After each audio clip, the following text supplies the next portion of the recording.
He had everything. She had nothing. One chance encounter will force him to question everything.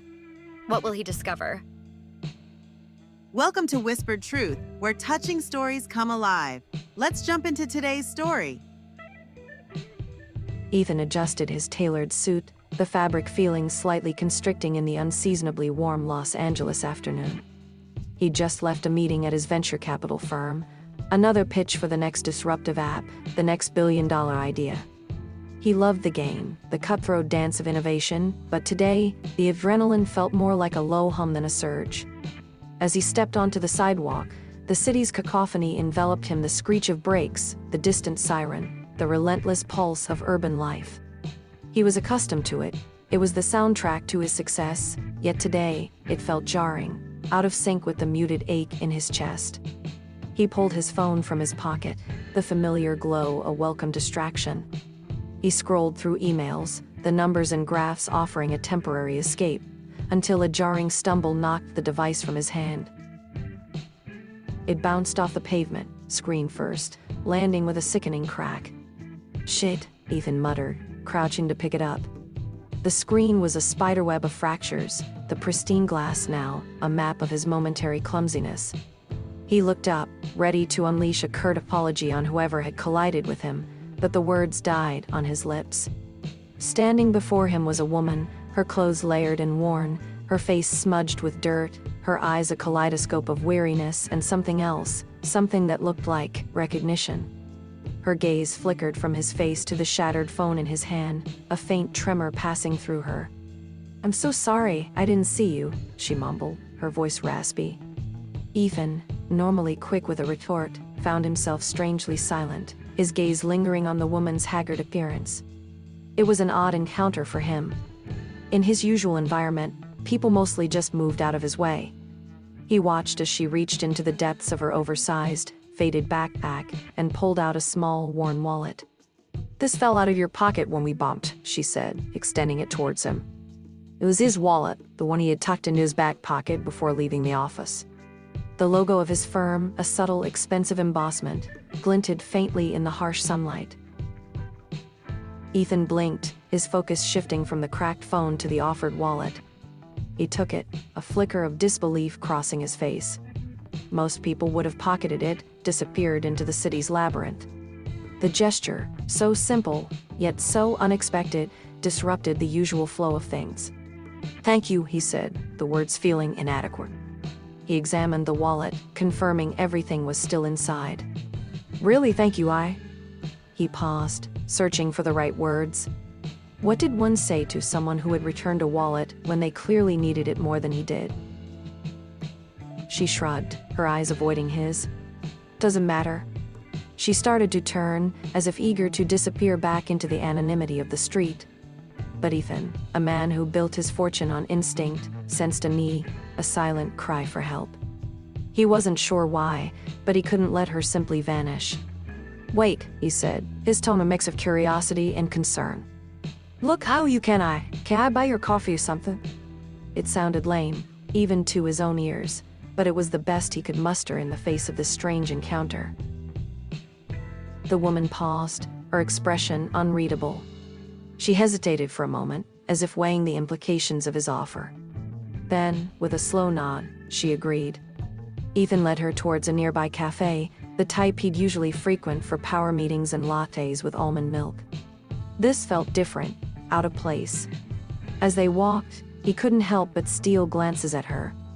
Her clothes, a mismatched collection of layers, hung loosely on her frame. Her hair, matted and tangled, framed a face that once might have been beautiful, now ravaged by time and circumstance. He felt a flicker of unease, a disconnect from his usual world. Yet alongside that discomfort, there was also a growing sense of intrigue. They settled at a table near the window, the polished surfaces and minimalist decor a stark contrast to the woman's disheveled appearance. Ethan ordered 2 coffees, a black for himself and whatever she wanted, settling into the stiff chair. "So," he began, trying to sound casual, "I'm Ethan." The woman looked up, her eyes, a surprising shade of emerald green amidst the dirt, met his for a brief moment. "Sarah," she replied, her voice barely above a whisper. Sarah's my name. The coffee arrived, the rich aroma filling the space. Ethan took a sip, the warmth a welcome comfort. So Sarah, he continued, how did you end up here? He immediately regretted the question. It was intrusive, presumptuous. But the curiosity was burning in him. Sarah didn't answer immediately. She stared down at her coffee, the steam curling around her face like a hazy veil. After a long silence, she took a deep breath, her shoulders slumping slightly. It's a long story, she said, her voice laced with a weariness that spoke volumes. And not a very pretty one. Ethan, used to the fast pace of the business world, the quick solutions and rapid-fire decisions, found himself drawn to her quiet honesty, the raw vulnerability beneath the surface. He knew she didn't owe him any explanation, but he found himself waiting, an odd sense of anticipation building within him. He didn't know why, but he needed to know her story. Something about her, about this whole bizarre encounter, felt significant, like a glitch in his well-ordered algorithm of success. He nodded slowly, setting his cup down. I have time, he said, his tone softer now, the edge of his usual self receding into the background. And if you'd rather not talk, that's okay too. Sarah finally looked up, a hint of something akin to gratitude flickering in her eyes. He watched her as she slowly picked up her cup, her hands shaking slightly. He knew deep down that this was the start of something he couldn't quite define, something that felt both unsettling and inexplicably right. Sarah took a tentative sip of her coffee, the warmth seeming to settle some of the tension in her shoulders. She looked around the cafe, her gaze lingering on the sleek modern decor, the well-dressed patrons engrossed in their phones and conversations. It was a world away from the concrete landscape she usually occupied, a world she had long since left behind. It started with a bad breakup, she began, her voice so quiet, almost hesitant. And then the drinking started, and then, well, things kind of spiraled. Her words were clipped, devoid of self-pity, as if reciting a well-worn script. But Ethan, attuned to the subtle nuances of human behavior, sensed the pain beneath the surface, the deep scars etched by a life of hardship. He listened, his gaze unwavering, as Sarah recounted her story, a fragmented narrative of lost jobs, eviction notices, and a growing dependency that had slowly consumed her life. She spoke of sleeping in parks, of begging for spare change, of the constant gnawing hunger, and the ever-present fear that clawed at the edges of her sanity. Ethan, accustomed to meticulously crafted business plans and carefully calculated risks, was shaken by the sheer randomness and cruelty of it all. It was a world he had never experienced, a stark reminder of the fragile nature of success and the precariousness of life itself. He couldn't reconcile this lost, broken woman with the memory of the girl he vaguely remembered from high school. I'm not looking for pity, Sarah said, her voice hardening slightly, as if preempting any unwanted expressions of sympathy. Just telling you the truth. Ethan nodded, understanding the need for that raw honesty, the refusal to be reduced to a caricature of despair. He remembered Sarah from high school, a bright, quick-witted girl who always had a sketchbook in her hand. He hadn't thought about her in years, their paths diverging like tributaries flowing into separate rivers, but now, the memories flooded back, the way she used to laugh, the way she would defend her friends, the inherent kindness she used to radiate. I remember you, he said softly, the words surprising even himself. From high school, Westview? Sarah's eyes widened, a flicker of recognition, and maybe disbelief, passing through them. Ethan, is that really you? She leaned forward, scrutinizing his face, as if trying to reconcile the man before her with the boy she once knew. Ethan Hayes, the math whiz, the one who always aced every test, and was off to build something great. A small, almost melancholic smile touched her lips. Wow, she added, you've changed. He had indeed. She'd probably not know him if they passed each other in the halls. His clothes, his haircut, his very way of moving was different. He'd become the man he was supposed to be, while Sarah had been taken away by the wind. Ethan felt a jolt of surprise at her words, the way she had remembered him, the way the years melted away for a fleeting moment. Yeah, he said, a smile tugging at the corners of his mouth. It's me, I guess we both changed a bit. The easy camaraderie, a hint of the old friendship, settled between them. He saw the flicker of the girl he used to know behind those tired eyes. "I always admired your art," he said, the memory of her sketches flooding back. "You were incredibly talented." Sarah looked away, a shadow passing across her face. "That feels like a lifetime ago," she murmured, picking at a loose thread on her sleeve. "That was a different me." The silence that fell between them was heavy, laced with the weight of lost potential and unfulfilled dreams. Ethan watched her, his mind racing, trying to make sense of the twist of fate that had brought them together. These two ghosts from a shared past, now occupying entirely different realities. He wanted to ask her about her art, about what had happened to that bright, creative spirit, but he knew that those questions were too raw, too painful for the moment. Instead, he focused on the immediate, practical issues. "Look," he said, leaning forward, his tone earnest. "I know this might sound crazy, but you don't have to do this alone. You don't have to live this way." He reached into his pocket and pulled out a business card. "Here," he said, "this is my number. Call me if you need anything, a place to shower, a meal, anything." He watched as she took the card, her fingers brushing against his. Her touch was light, hesitant, but it sent a strange shiver through him. Sarah looked at the card, the embossed letters catching the light. She didn't say anything, just studied the card, her expression unreadable. Ethan knew he was taking a risk, a leap of faith into unknown territory. He was used to calculated decisions, to weighing the pros and cons, but this felt different. This was an act of something beyond logic or reason. He was drawn to her struggle, to the ghost of the girl he remembered. He found himself wanting to help, not because it was the right thing to do, but because something deep within him compelled him to. She finally looked up, her eyes, no longer guarded, but holding a hint of hope, met his. "Thank you," she said, the words barely audible. "For everything." Ethan smiled, a genuine smile, the kind he hadn't felt in a long time. "Anytime, Sarah," he said, the words feeling both strange and right. "Anytime at all." He watched as she carefully tucked the card into her pocket, a small, fragile promise of hope in the midst of the city's harsh indifference. He knew that this was more than just a fleeting encounter. It was a connection, a bridge between two disparate worlds, and he was willing to cross it, whatever the cost. He looked at his shattered phone, and then back to her. This felt like a change, a genuine one. It was not just about money anymore. The server arrived with the check. As he reached for his wallet, a thought occurred to him.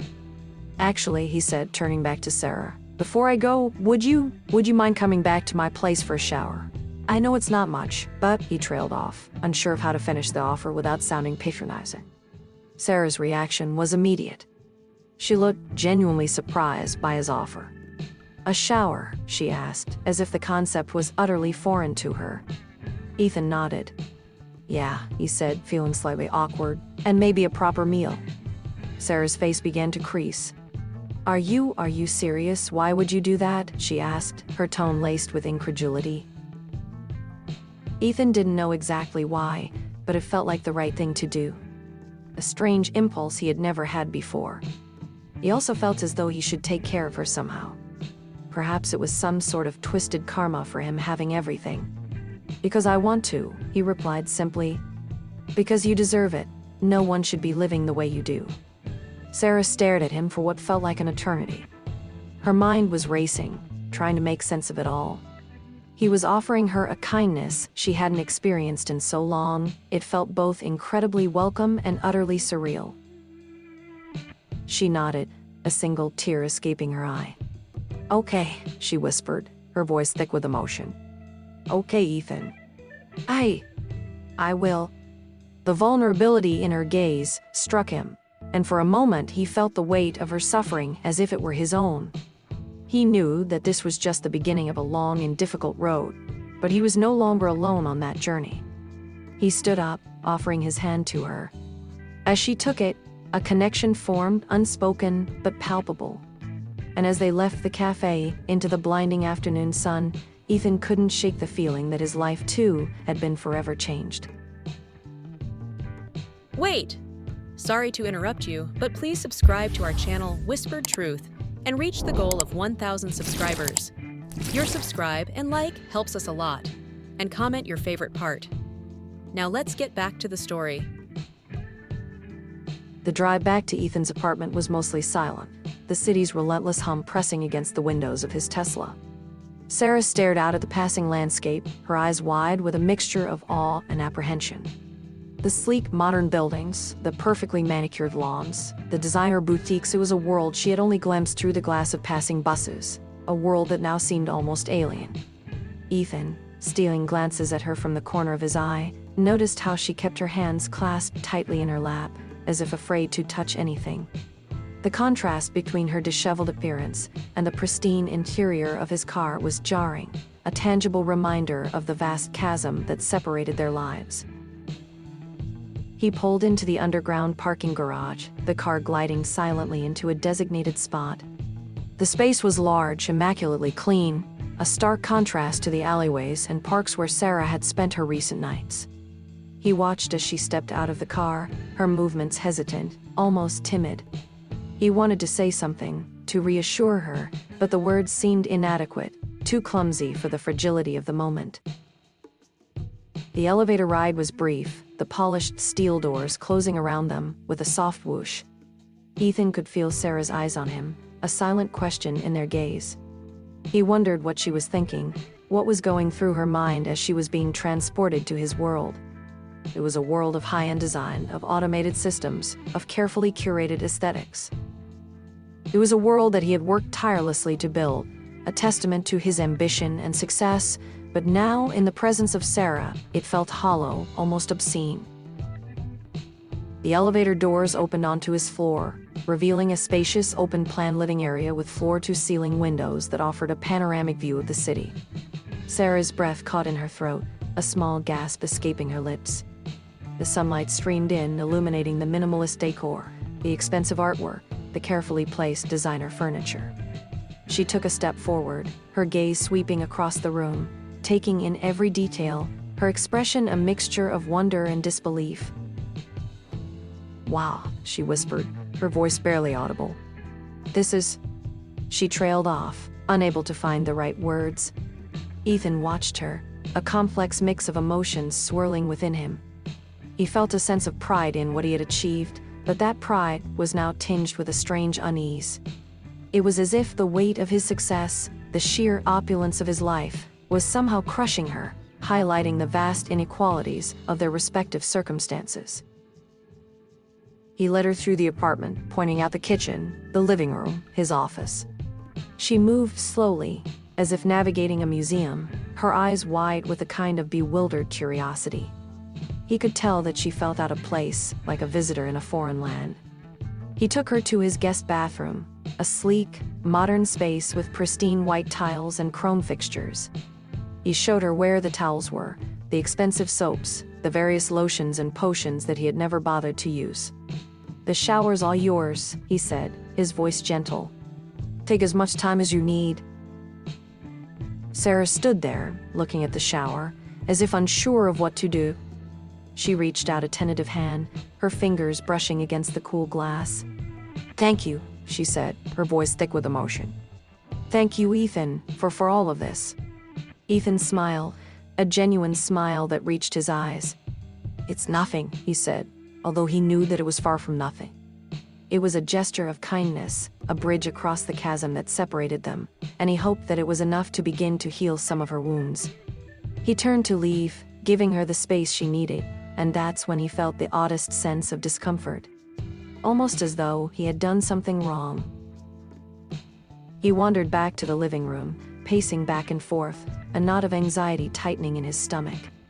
He looked at his phone, the shattered screen a constant reminder of how all this had started, how his carefully curated life had been disrupted by a chance encounter with a woman from his past.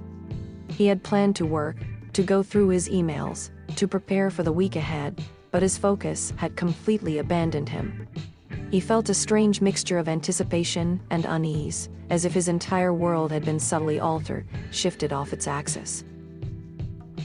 He found himself staring out the window, his gaze fixed on the sprawling cityscape below. The lights were beginning to twinkle, the sky a canvas of deep blues and purples. He thought about Sarah, about the life she had endured, the suffering she had known. He wondered how she had managed to survive, how she had kept her spirit intact in the face of such adversity. He had always prided himself on his resilience, on his ability to overcome challenges, but now he felt a strange sense of humility, a recognition of the fragility of his own carefully constructed world. The sound of the shower running filled the apartment, the soft rush of water a gentle lullaby in the otherwise silent space. He imagined Sarah standing there, letting the warm water wash away the grime and the dirt, the accumulated layers of hardship. He hoped that it would cleanse not just her body, but also her soul, that it would offer her a moment of respite, a brief escape from the harsh realities of her life. And as he stood there, watching the city lights twinkle in the gathering darkness, he felt a growing sense of responsibility, a desire to do more, to offer her not just a shower and a meal, but also a path towards healing, towards a life free from the shackles of addiction and homelessness. He knew that this was just the first step, that there were difficult challenges ahead, but he was no longer alone on this journey, and neither was she. The shower stopped running, and the silence that followed was heavy, filled with an unspoken tension. He knew that she was probably feeling vulnerable, exposed, and he wanted to give her space, but he also felt a need to be there for her, to reassure her that she was safe. He decided to make them both some tea, figuring that the simple act would be a way to settle the tension. He wasn't sure if he was capable of dealing with someone's struggles. He had never been in this position before. He was successful, he was good at business, but being a supportive friend was a completely foreign concept. He carefully placed a pot on the stove, filling it with water. He opened the cupboard and began searching for the tea bags. That's when he heard a small, stifled sob coming from the bathroom. He paused, his hand hovering over a box of Earl Grey, his heart pounding in his chest. He was at a crossroads. He could pretend he didn't hear it, give her the privacy she so clearly needed, or he could knock, offer some support. He knew, deep down, that there was only one choice. He gently closed the cupboard and walked toward the bathroom. He felt a strange sense of vulnerability, an exposure of his true self. He reached the door and hesitated for a moment. This was a woman who had nothing. This was someone who had lost everything. And for her to be in his home, seeing what he had, it must have been incredibly jarring. He could only imagine what she must have been feeling. He softly knocked on the door. "Sarah," he said gently. "Are you okay?" A moment of silence followed, then a low, barely audible, "Come in." He opened the door, his heart aching at the sight before him. Sarah was sitting on the edge of the bathtub, wrapped in one of his fluffy white towels, her face buried in her hands. Her shoulders were shaking, her body racked with sobs. He took a step forward, his own eyes welling up with tears. He had never seen such raw emotion, such naked vulnerability. She looked up at him, her eyes red and swollen, her face streaked with tears. "I'm sorry," she whispered, her voice choked with emotion. "I'm so sorry." Ethan knew, in that moment, that his life would never be the same again. He had crossed a line, stepped into a world that was messy, imperfect, and incredibly real. Ethan knelt beside Sarah, his hand hovering hesitantly above her back, before gently placing it there, offering a silent comfort. He didn't try to speak, knowing that words would be inadequate in the face of such raw emotion. He simply sat there, his presence a steady anchor in the storm that raged within her. Sarah continued to sob, her body trembling, her breath catching in her throat. He waited patiently, his own emotions a complex mix of empathy and helplessness. He had always been a problem solver, a man who thrived on finding solutions, but here, in the face of such profound grief, he felt utterly powerless. After what felt like an eternity, the sobs began to subside, the tremors in her body gradually lessening. She took a deep breath, wiping her eyes with the back of her hand, her gaze avoiding his. "I'm sorry," she repeated, her voice hoarse. "I don't know what's wrong with me." Ethan shook his head gently, his hand still resting on her back. "Nothing's wrong with you, Sarah," he said, his voice soft. "It's okay to feel sad, it's okay to cry." He knew that those words were a hollow platitude, a cliché offering no real comfort, but it was all he could offer in that moment. Sarah looked up at him, her eyes searching his, as if looking for some kind of understanding, some kind of sign that she was not alone in her pain. He met her gaze, his own eyes filled with genuine concern and empathy. He had seen the way she had reacted to the opulence of his home, the vast chasm between their lives, and he knew, deep down, that her tears were not simply about sadness, but about the weight of her past, the shame, the regret, the loneliness. He knew that she was carrying a burden that no one should have to carry alone. "It's just," she began, her voice trembling. "It's been so long since I've had this, a shower, a warm bed, a safe place. It all just feels so surreal, like a dream I'm about to wake up from." Ethan nodded, understanding her fear, the underlying anxiety that this kindness was too good to be true. He gently moved his hand, taking one of her hands in his touch sending a silent message of reassurance. "It's real, Sarah," he said. "You are safe here." She squeezed his hand, a faint tremor passing through her body. He watched her carefully as she began to speak. "I used to have it all," she murmured, her gaze drifting towards the floor. "I had a good job, a nice apartment, a loving family." She paused, her voice cracking with emotion. "And I threw it all away." Ethan remained silent, letting her share her story without interruption. He knew that she needed to speak, to give voice to the pain that she had kept buried for so long. She spoke of her drinking, the slow descent into addiction, the way it had consumed her, her relationships, her career, her whole life. She spoke of the guilt, the shame, the overwhelming sense of failure. She spoke of the family she'd let down. She told him about the day she lost her job, her apartment, the day she had found herself on the street, adrift in the city, a ghost in her own life. "I tried to stop," she said, her voice barely above a whisper. "I tried so hard, but I couldn't." The despair in her voice was palpable, a heavy weight that seemed to settle in the room. Ethan listened intently, his heart aching for her, his mind racing with a mix of anger at the injustices of life and a renewed determination to help her find her way back. He was starting to grasp the depth of her despair, the mountain that she had to climb. She looked up at him, her eyes filled with a mixture of hope and apprehension. Do you think I can ever get back to who I was?" she asked, her voice laced with a desperate longing. Ethan looked at her, his gaze unwavering, and his words came straight from his heart. "Yes, Sarah," he said, his voice filled with conviction. "I know you can. It won't be easy, but you're not alone. I'm here for you. We'll do this together." He knew that he was making a promise that he might not be able to keep, but he had to offer her something, some glimmer of hope in the darkness. And as he looked at her, his mind was made up. He would help her. He would be there for her.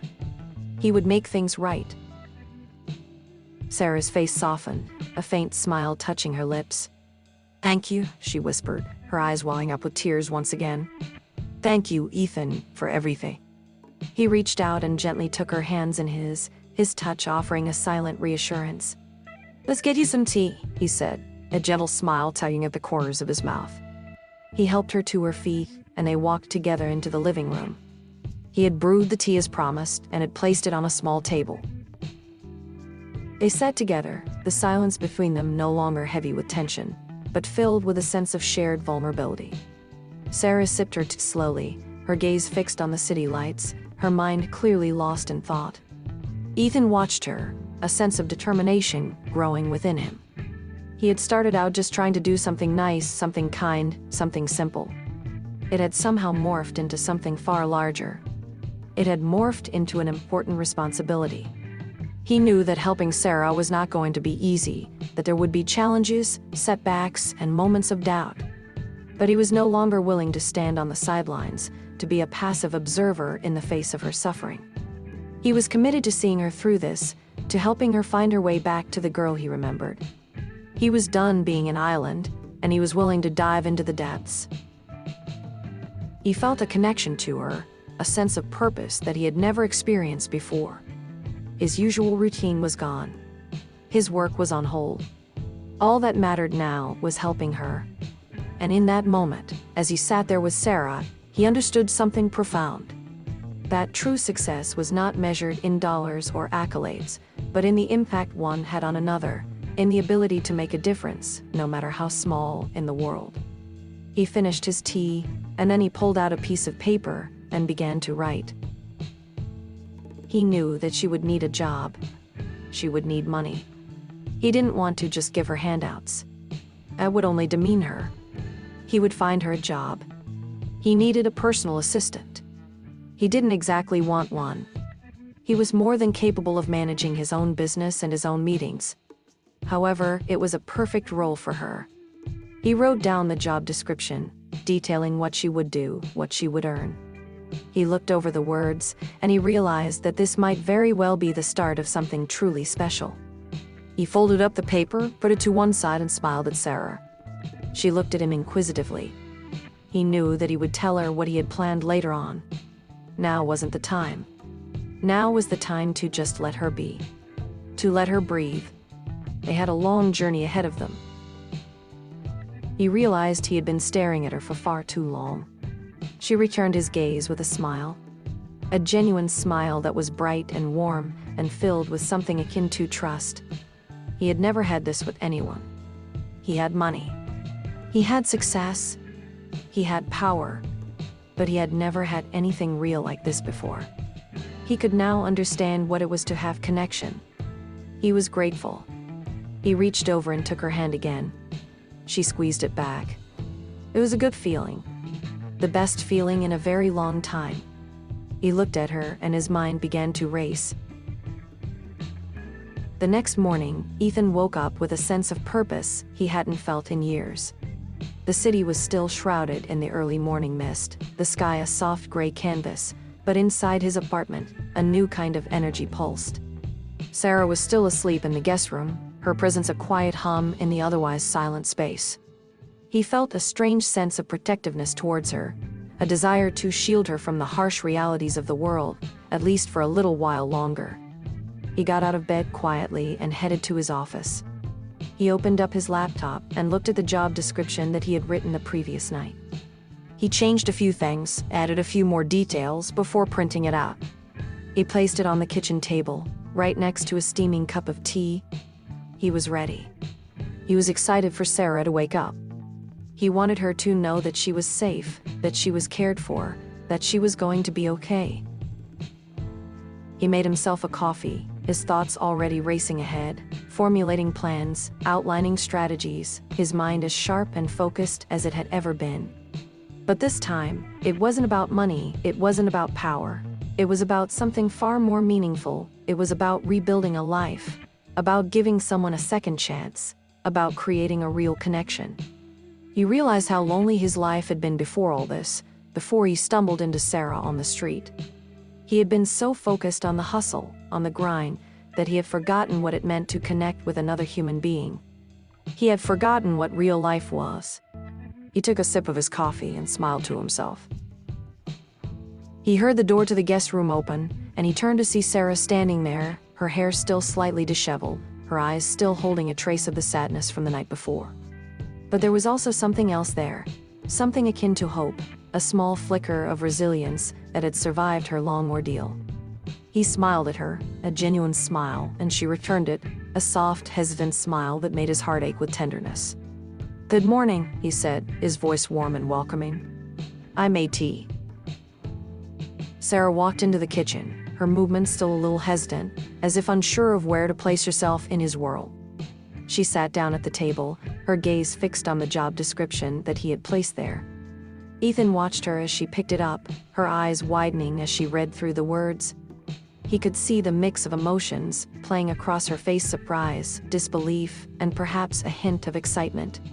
He had never seen anyone look at one of his documents with such interest before. Usually, people simply signed on the dotted line.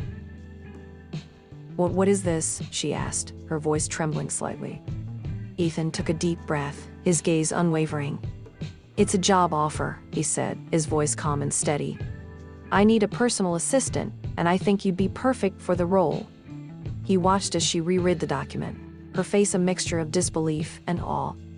He laid out everything: the salary, the responsibilities, the start date. he had put everything he could into the document. He had created a legitimate job for her, not just some sort of handout. She looked up at him, her eyes brimming with tears. You would give me a job?" she asked, her voice barely a whisper. He reached across the table and took her hand, his touch sending a wave of reassurance through her. "Yes, sir," he said, his voice filled with conviction. I am." She stared at him for a moment, her mind clearly trying to process the magnitude of what he was offering. She had been surviving on the streets for so long, just trying to make it through each day, and now she was being offered a job, a real opportunity to rebuild her life. It was almost too much to believe. "I don't know what to say," she whispered, her voice thick with emotion. Thank you so much." He nodded, his heart swelling with a sense of purpose. "You don't need to say anything," he said.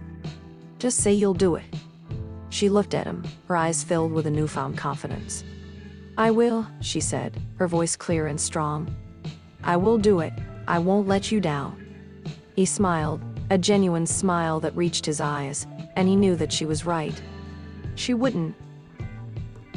The following weeks were a whirlwind of activity, a period of intense learning and adjustment for both of them. Sarah threw herself into her new role with a determination and a dedication that amazed Ethan. She was quick to learn, her intelligence and her natural organizational skills making her an invaluable asset. He watched as she blossomed, as her confidence grew, as the shadows of her past began to recede. He too found himself changing, his priorities shifting, his focus moving away from the relentless pursuit of success and towards the nurturing of this unlikely friendship. They worked together, they talked together, and they began to forge a connection that was far deeper than just a boss-employee relationship. He saw a spark in her that had been missing for so long. The way her eyes would light up when she managed to complete a task, her infectious laugh that began to fill the apartment, the creativity that would now appear in subtle ways when she was planning out his schedule. He realized that she was incredibly talented. He had not seen that in high school. Now, watching her inner element, he was truly blown away. She was doing far more than he had expected. He decided to give her the business. He realized he needed to step back. She was capable, and she deserved to be able to grow. He began to spend more time just watching her. He was, in his own way, starting to heal too. He still had a business to run, but his work life now seemed less like a relentless grind and more like a collaborative effort. Sarah's presence had brought a new dimension to his life, a reminder that there was more to the world than numbers and graphs. He still went to meetings, he still closed deals, but he was now seeing things with different eyes. He was now seeing life through the eyes of someone who had lost everything. The sharp edges of his personality had begun to soften, and he found himself valuing relationships and genuine human connection over success and money. He realized that his entire life had been a construct. Something fake, something built on nothing at all. Now, he was starting to feel as though he had a foundation. Something real. Something solid. One evening, as they were finishing up work, Sarah looked up at him, her eyes filled with a newfound confidence. "Ethan," she said, her voice clear and strong, "I want to go back to school. I want to get my degree in art." Ethan smiled, his heart swelling with pride. "I think that's a fantastic idea," he said, his voice filled with support. "And I'll help you." He had now realized, after all this time, that he wasn't just a businessman. He wasn't just an entrepreneur. He was an architect of second chances. He was building a new life for them both. He felt a sense of purpose that he had never felt before. The final scene showed Ethan and Sarah standing on his balcony, looking out at the city lights, a shared quiet between them. He had replaced his phone. They had rebuilt her life. They had come such a long way. It had been hard. There were times when they both felt as though they were losing the battle, but they always got back up. He looked at Sarah, and he saw not the broken homeless woman he had found on the street, but a confident, vibrant woman, a friend, and a partner in this strange new life. It was almost as if they were two people in a perfectly balanced dance. He looked at the city that had once been the symbol of his relentless ambition, and he realized that his greatest achievement was not the success of his business, but the connection that he had forged with her. The camera then slowly panned out, leaving the couple in silhouette against the city skyline. The ending was open-ended, hinting at the complexities and the challenges that still lay ahead, but also suggesting the power of human compassion, the resilience of the human spirit, and the possibility of finding hope and healing in the most unexpected places. The screen fades to black, leaving the viewer with the quiet hum of the city, a gentle reminder of the stories that are constantly unfolding around us, the stories of connection, of loss, and of second chances. Hey, want to listen to another best story? Then click the floating video and subscribe for more.